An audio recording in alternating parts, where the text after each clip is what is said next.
सचेतन नहले ऐतिह्य सुरक्षा संभव नुहे। विश्व ऐतिह्य दिवस अवसर में पुरी ऐतिह्य संरक्षण परिषद पक्षर स्थानीय यूथ हस्टेल सभागृह में ऐतिह्य दिवस पालित हो जाइछि। परिषदर संपादक श्री देवी प्रसन्न नंद संपादकीय वक्तव्य अनुष्ठान प्रतिष्ठा दिन किपरि ऐतिह्य प्रति सचेतन सृष्टि कर चलछि ताहा प्रकाश करथिले।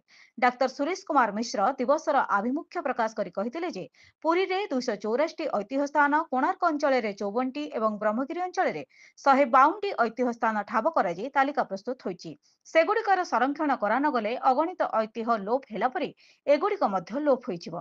महिप्रकाश मठ स्वामी शुभानंद पुरी कहिथिले कि ऐतिह्य विषय रे तथ्य संग्रह जरूरी। उत्तर पार्श्व मठ महंत नारायण रामानुज दास एवं कटकी मठर महंत डॉक्टर विनय नारायण रामानुज दास पुरी रे लोप पाई जाउथुवा ऐतिह्यर सुरक्षा पई गुरुत्व देइथिले। मुख्य वक्ता प्रोफेसर बसंत कुमार पंडा कहिथिले जे पुरी को आसीथिबा संत महापुरुष एवं आचार्य मानक संबंध में सविशेष आलोचना न करागले पुरीर ऐतिह्य विकास मूल कथा जना पड़िबो नाही। विश्व ऐतिह्य दिवस अवसर में श्री शंकरानंद मठ ट्रस्ट बोर्ड सभापति श्री दुर्गा प्रसाद मिश्र गवेषक पंडित सिद्धार्थ आचार्य को ऐतिह्य संवर्धना 2025 प्रदान करा जायतिला। परिषद द्वारा प्रकाशित हेरिटेज प्रेसेस इन पुरी शीर्षक पुस्तिका उन्मोचन होइतिला। पुरीरू मनोज कुमार बलियार सिंह रिपोर्ट, जनशक्ति टीवी।